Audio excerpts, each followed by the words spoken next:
Hello students, welcome to my YouTube channel and impressive. तो आज का हमारा जो टॉपिक है वो है गति एवं समय। आज हम इस वीडियो में जानेंगे किस तरह से एक बीएड के लिए मैक्रो लेसन प्लान तैयार किया जाता है, कौन कौन से इसमें स्टेप हम यूज़ करते हैं, कौन से स्टेप में क्या क्या लिखा जाता है। तो वीडियो को बिल्कुल भी स्किप न करें और एंड तक बने रहें। चलिए स्टार्ट करते हैं। सबसे पहले हमारा आता है इसमें इंट्रोडक्शन पार्ट। इसमें आएगा नाम, इसके द्वारा ये पाठ योजना तैयार की जा रही है। अनुक्रमांक, विषय, कौन सा विषय के लिए पाठ योजना बनाई जा रही है, भौतिक विज्ञान। उप विषय है हमारा गति एवं समय।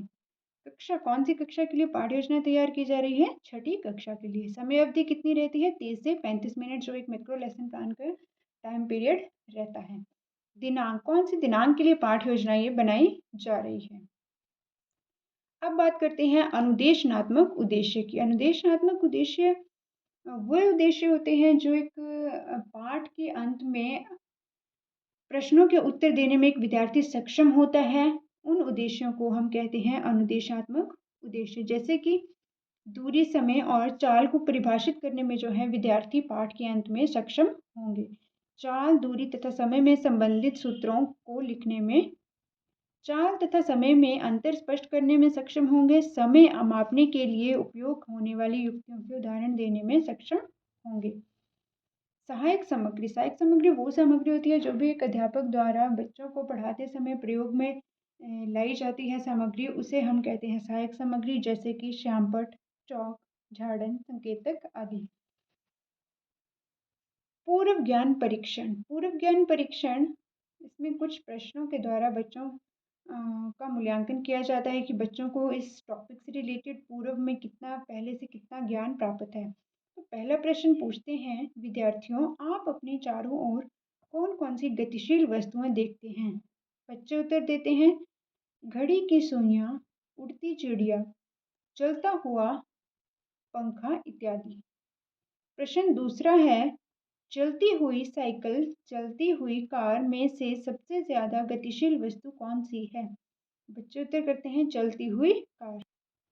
गति किसे कहते हैं। तीसरा प्रश्न है, बच्चे उत्तर करते हैं, उत्तर देने में जो है वो असमर्थ होते हैं, उन्हें नहीं मालूम है, नहीं पता है कि गति किसे कहते हैं। तो अब जो है इस तरह से अध्यापक के द्वारा उपविषय की घोषणा कर दी जाएगी। विद्यार्थियों, जैसे कि आप अपने दैनिक जीवन में विभिन्न विभिन्न गतिशील वस्तुएं देखते हैं और वस्तुओं की गति और चाल विभिन्न समय पर अलग अलग होती है, तो किसी वस्तु के द्वारा एक निश्चित समय पर तय की गई दूरी चाल होती है। तो आज का विषय है गति एवं समय। अब आता है हमारा प्रस्तुतिकरण। इसमें 4 मुख्य बिंदु होते हैं। कौन कौन से, शिक्षण बिंदु, दूसरा है छात्र अध्यापिका क्रियाएं, जिसमें छात्र अध्यापिका की क्रियाएं लिखी जाती हैं। तीसरा है छात्र क्रियाएं, छात्र क्या क्या क्रियाएं इसमें करते हैं वो इसमें मेंशन किए जाते हैं और यहाँ पे चॉक बोर्ड का कार्य जो है लिखा जाता है।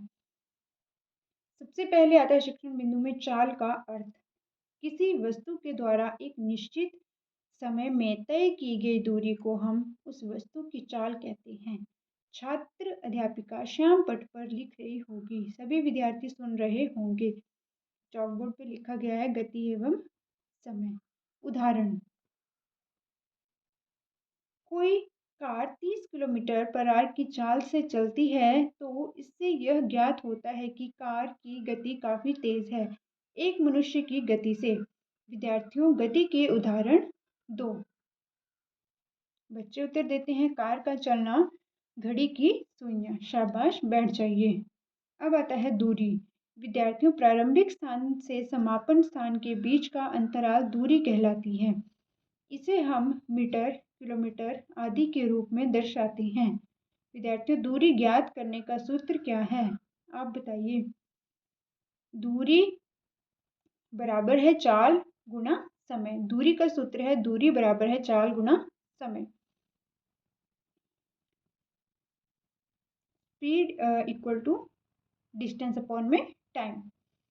इसे इंग्लिश में भी आप लिख सकते हैं, जैसे कि speed equal to distance upon में टाइम। समय, समय किसे कहते हैं। प्राय हमें एक दिन में काफ़ी छोटे समय अंतरालों को भी मापने की आवश्यकता पड़ सकती है। सामान्यतः समय को मापने की सबसे सामान्यतः युक्ति घड़ियां हैं। उदाहरण के लिए दीवार की घड़ी, दूसरा है मेज घड़ी, तीसरा है डिजिटल घड़ी आदि। सभी विद्यार्थी सुन व लिख रहे होंगे। सरल लोलक आवर्ती एक उदाहरण है और धातु के गोले का लोलक को गोलक कहते हैं। विद्यार्थियों, समय ज्ञात करने का एक सूत्र है, आप बताइए।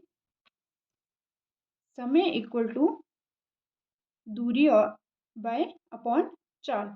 समय का सूत्र ब्लैक बोर्ड में लिखा जाता है, समय इक्वल टू दूरी अपॉन चाल। शाबाश, बैठ जाओ। समय मापन के लिए उपयोग होने वाली युक्तियां। जब लोलक वाली घड़ियां प्रचलित नहीं हुई थी, तब संसार में विभिन्न भागों में अलग अलग विधियां उपयोग की जाती थी, जैसे धूप घड़ी, रेत घड़ी। इस प्रकार की युक्तियों के कुछ उदाहरण हैं। सभी विद्यार्थी सुन रहे होंगे। छात्राध्यापिका कक्षा कक्ष में घूम रहे होंगे। चाल मापी। विद्यार्थियों, जैसा कि चार्ट पर दर्शाया गया है, इनमें से किसी एक मीटर के एक कोने पर किलोमीटर पर आवर है। इसे चाल मापी स्पीडोमीटर कहते हैं। इनमें एक अन्य मीटर भी होता है जो वाहन द्वारा तय की गई दूरी को मापता है। इस मीटर को पय मापी ओडोमीटर भी कहते हैं। सभी विद्यार्थी सुन रहे होंगे। वाहन की दूरी पय मापी द्वारा मापी जाती है। विद्यार्थियों, वाहन की दूरी को किस माप द्वारा मापा जाता है, अब बताइए। बच्चे उत्तर करते हैं, पय मापी द्वारा इसे मापा जाता है। अभी आप देख सकते हैं एक मिनिएचर जो है यहाँ पे बनाया गया है, जिसमें कि आप मिनिएचर के द्वारा क्या होता है कि आप बच्चों को उस टॉपिक के बारे में काफ़ी इंटरेस्ट से समझा पाएंगे। बच्चे उस टॉपिक को काफ़ी इंटरेस्ट से देखते हैं और समझते हैं। यहाँ पे सबसे पहले ऊपर आएगा गति एवं समय। चाल। चाल बराबर है तय की गई दूरी अपॉन लिया गया समय। सूत्र मात्रक मीटर प्रति सेकंड, अन्य मात्रक किलोमीटर प्रति घंटा। समय इक्वल टू दूरी तय की गई। सूत्र मात्रक सेकंड, अन्य मात्रक मिनट और घंटा। दूरी चाल गुना समय। मात्रक है इसका मीटर, किलोमीटर, सेंटीमीटर।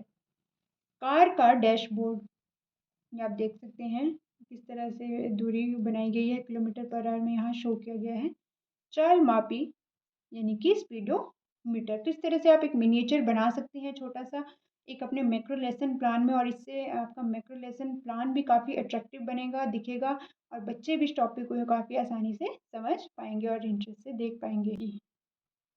अब बात करते हैं पुनरावृत्ति की। विद्यार्थियों, आज हमने चाल, समय, दूरी का विस्तृत रूप से अध्ययन किया। किसी वस्तु द्वारा एक निश्चित समय में तय की गई दूरी को उस वस्तु की चाल कहते हैं। दूरी आरंभिक स्थान में समाप्त स्थान के बीच का अंतराल दूरी कहलाती है तथा दूरी को हम मीटर, किलोमीटर आदि में दर्शाते हैं। इसके द्वारा हमने मापन के लिए उपयोग किया है। आज हमने गति एवं समय के बारे में विस्तृत रूप में पढ़ा। मूल्यांकन। अब कुछ प्रश्नों के द्वारा जो है बच्चों का मूल्यांकन किया जाता है। पहला प्रश्न है, चाल तथा दूरी से आप क्या समझते हैं। दूसरा प्रश्न है, चाल ज्ञात करने का सूत्र लिखिए। तीसरा प्रश्न है, चाल तथा समय में क्या अंतर है। चौथा प्रश्न है, समय मापने वाली युक्तियों के उदाहरण बताओ। लास्ट में हमारा आता है गृह कार्य, जो एक किसी भी पाठ योजना का सबसे महत्वपूर्ण बिंदु है, गृह कार्य, जिसे लिखने के लिए जो है अध्यापक इसे ब्लैक बोर्ड पे लिखते हैं और बच्चे जो हैं अपनी कॉपी पे उतारते हैं। चाल तथा समय में क्या अंतर है। समय मापने वाली युक्तियों के उदाहरण बताओ। तो ये थी हमारी आज की पाठ योजना गति एवं समय, जिसमें हमने देखा है कि किस तरह एक बीएड के लिए मैक्रो लेसन प्लान तैयार किया जाता है, कौन कौन से हम स्टेप यूज़ करते हैं, कौन से स्टेप में क्या क्या लिखा जाता है, जिसके बारे में हमने विस्तार पूर्वक जाना। अब यदि आपको वीडियो अच्छी लगी हो, कंटेंट अच्छा लगा हो, तो प्लीज़ चैनल को लाइक, शेयर एंड सब्सक्राइब ज़रूर करें, बेल आइकन प्रेस करें, and thank you for watching this video.